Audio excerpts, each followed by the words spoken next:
I want to welcome all of you. Thank you for coming. Thank you for your time. I know that everything comes from Obrenovac, and some of you is from Belgrade, if I'm not mistaken. No? Today we get a special guest. I think that's Haris. Haris is the member of Laravel News, and you can find a lot of very good and quality content that he's making videos on the Laravel News channel, and also his own YouTube channel. He will probably show you where is it and what is the YouTube channel, so you subscribe and look at it. It's really, really good. He will talk today about the queues, Laravel queues. You know about it, everybody touch it. What I call it is one of the mysterious things in Laravel. Everybody knows about it, but nobody knows how really that works in the background. Me, I had a lot of trouble with queues when I was building up apps. So, like, it took time to set it up, to make it to be performant and optimized, and most of that time I even didn't know what I did. So I'm trying this and that, and then boom, works. Wow, I win. So he will give us a lot of information on how we can make it battle-proven so that it's going to work always. Today is our third meetup, and I'm so excited there is so many of you here actually. Welcome everyone. Yes, I'm Haris. That's the only secret I know, so let's keep it that. So I'm Haris Vatopoulos, I come from Greece. Today we'll look into how to build resilient background processing using jobs, queues, and workers in Laravel. What is a queue and why do we use queues, right? So you can think about a queue when you want, for example, to send an email, or you would like to communicate with third-party API. It might take more time. So queue is like a system that stays in the background. It uses workers and it uses jobs. So let's say, for example, that you have a video processing service.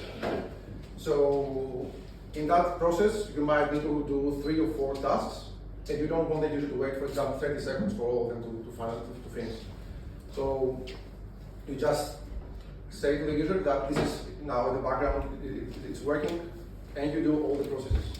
We will use an artisan theme park metaphor in order for the concept to remain more stick to us. So artisan users. So I would like you to think the whole queue system like an amusement park. So we have the queue line, which is the jobs that are waiting. We also have the workers that are ready to get all the people in line and execute what they want, a ride in this case. And last but not least, what we have is, we have the maintenance, right? And the maintenance in this case is any monitoring that you do in your queues or any failed queues that you have. You have to perform some maintenance. That's the main idea behind that, right? So in the whole sense of making this be more sticky to you and understand the whole queue concept better, we have Operator Max. So I would like to make Operator Max. In this case, Operator Max is a worker. It's like an actual worker. So what is a worker? A worker is a process that waits for jobs. It monitors the queue, it waits for the jobs to come in and get them and execute the logic. So just like Operator Max here, for example, he needs proper training, he needs equipment, his microphone and everything. Jobs and workers need to be resilient.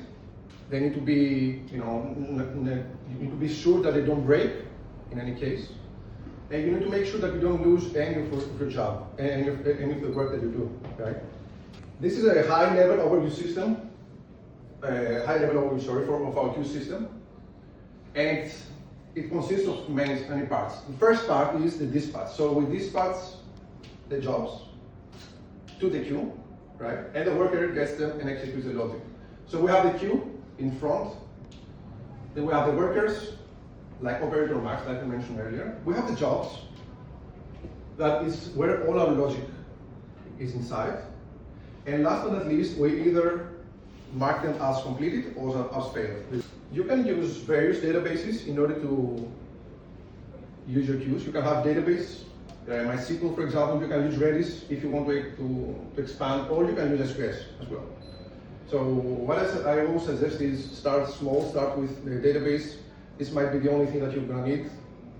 And if at any point you would like to scale, let's say, you can use Redis or SQS, but it's not really necessary. Laravel handles all the queue logic very efficiently, so database is something I would definitely do it in this case. And I would also like to mention that if for any reason you would like, let's say that you begin with queues in MySQL. If at any point you would like to change to Redis, for example, this case, you don't have to change your code. And that's very crucial to understand. You just need to change your configuration, your drivers, and this will still work. It will just use the different driver that you're going to use. Maybe most of you are familiar, if not all of you, with the concept of first in and first out.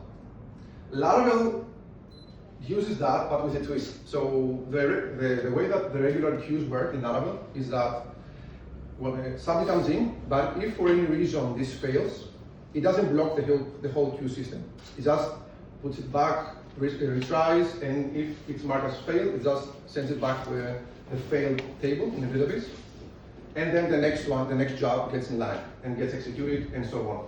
But in a regular first in, first out system, this is usually an issue, right? Because you need everything to come in sequence. If, for example, I will give you an example. Let's say you have an email newsletter, right? You have 10,000 emails, you need to send this newsletter. In the Laravel regular system, the regular queue system, if one of those emails fail, it won't block the rest. So you will send all the emails, and the ones that have failed, you handle them separately. But in the first in, first out usual system, if one of those emails fail, then your whole newsletter email will not be sent. It will stop at this point. So worker is pretty much a long-lived Laravel process of your application, and it keeps calling the queues. It checks, do I have any new jobs? Do I need to consume and execute? Pretty much like we said, it's a long-lived Laravel process. It's your application in memory, which means that it's not like a regular web request. You know, the web request comes in, it boots up your application, you handle the request, and then it dies. It stays up indefinitely until you restart it or it fails for any reason. But there are some mechanisms that Laravel uses in order to make sure that your queues don't fail in that case. We're going to now take a look at how you can run a worker easily and very fast. So this is terminal, a regular terminal. You can just run PHP artisan queue work, and then you can pass some flags, some parameters. In this case, I only use 3. There are many more. In this case, I named it default. If you don't pass this flag, queue default, it will still have one queue which is named default. So it's in this case, just to showcase the example. Then the next thing I use here is sleep. This checks every 3 seconds and makes sure that the queue doesn't get inactive. So every 3 seconds it checks the queue it checks, do I have any new jobs that I can pull in and execute? Otherwise it stays inactive. It will retry 3 times the same job.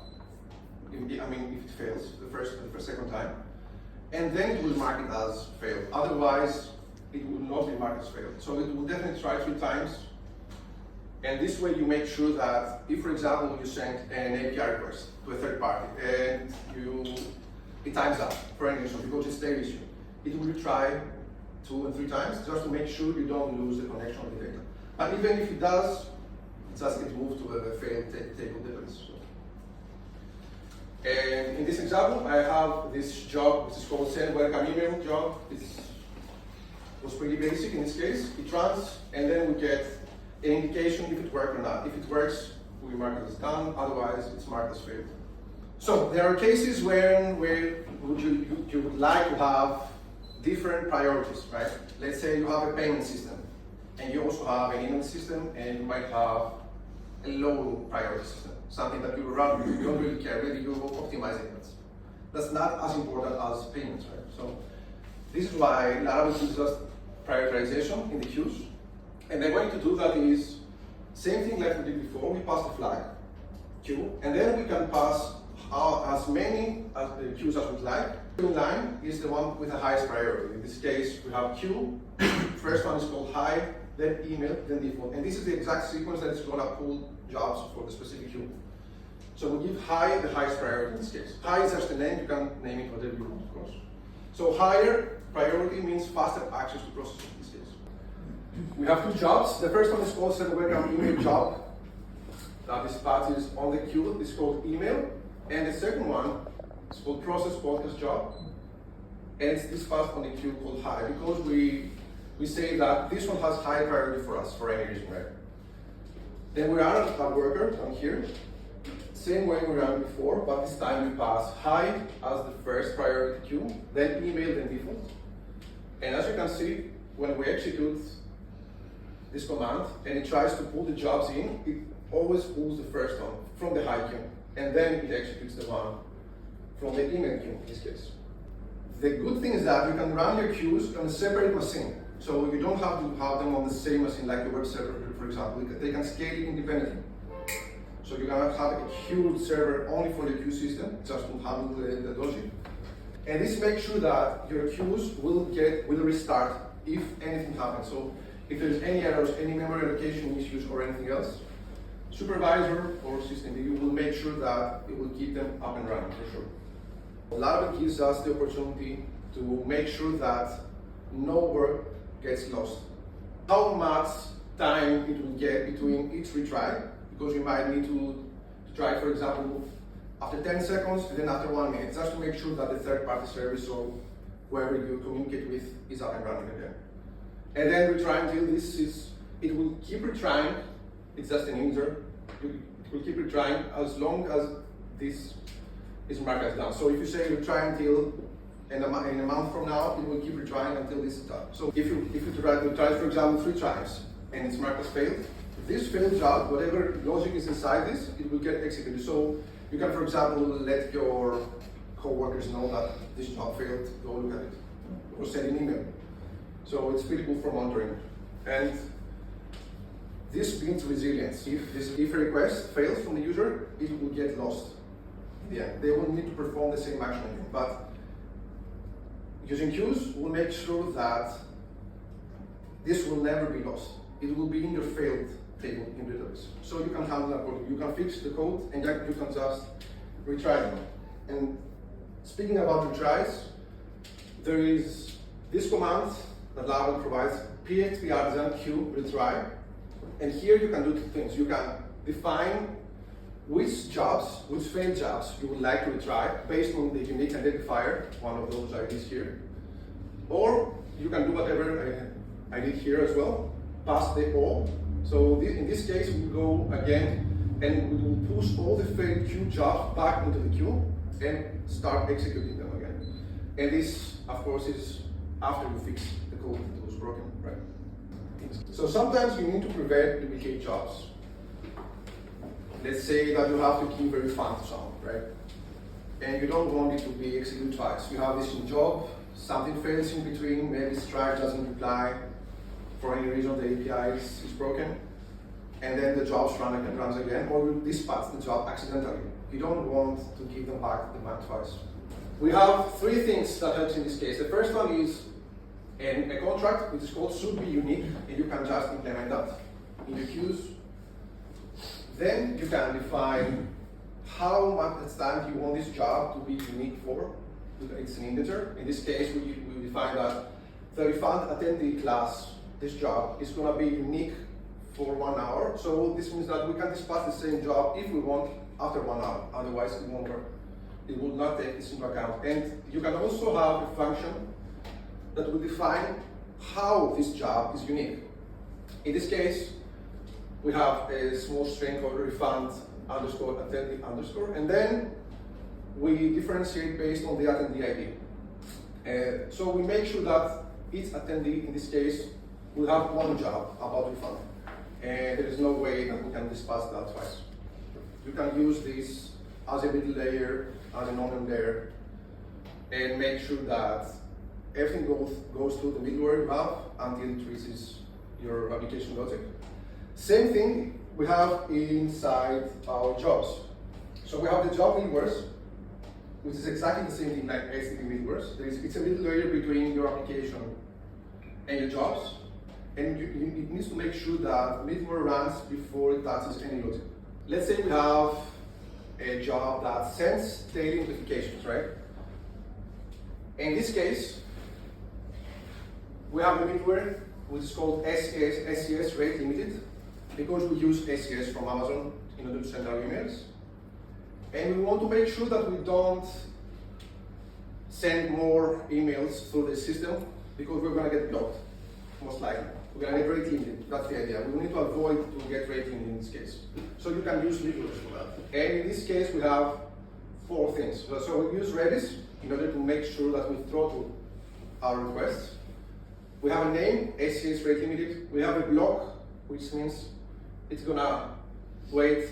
It's going to block for 2 seconds. We allow 10 concurrent requests for those 2 seconds, this time window. And it checks every 2 seconds. If the rate limited gets executed, then the job works, it passes to the next level, and your logic gets executed inside the job.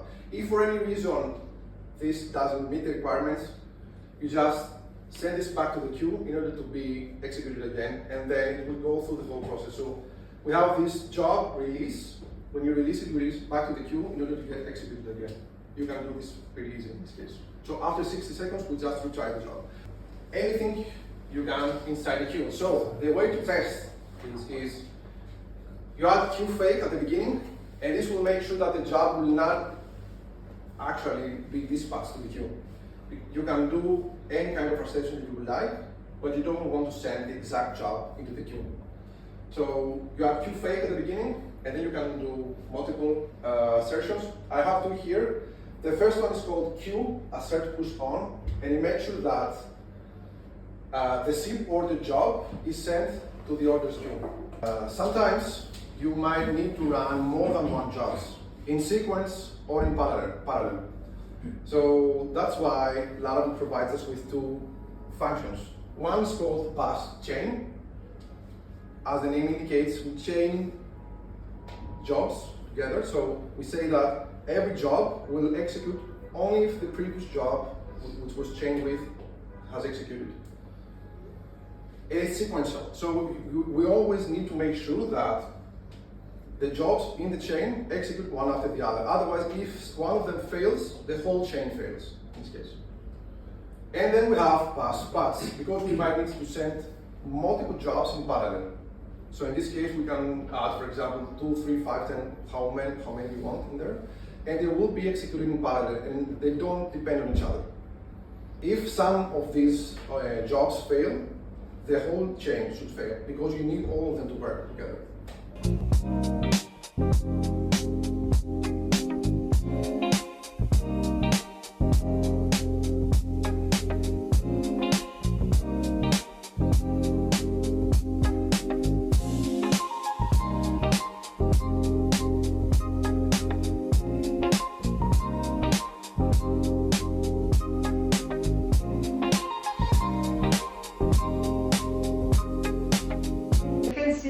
That's what VARP AI on the Sonnet, I think, model built for me this morning. So first, we're gonna give one Laravel PHP shirts. Let me see. Boom! The light was broken, so Alec will be winning the PHP shirts. So let's see this one. Boom, Igor. And then we have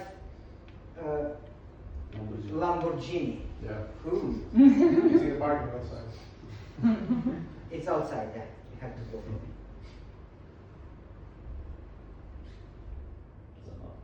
Boom, Nenad.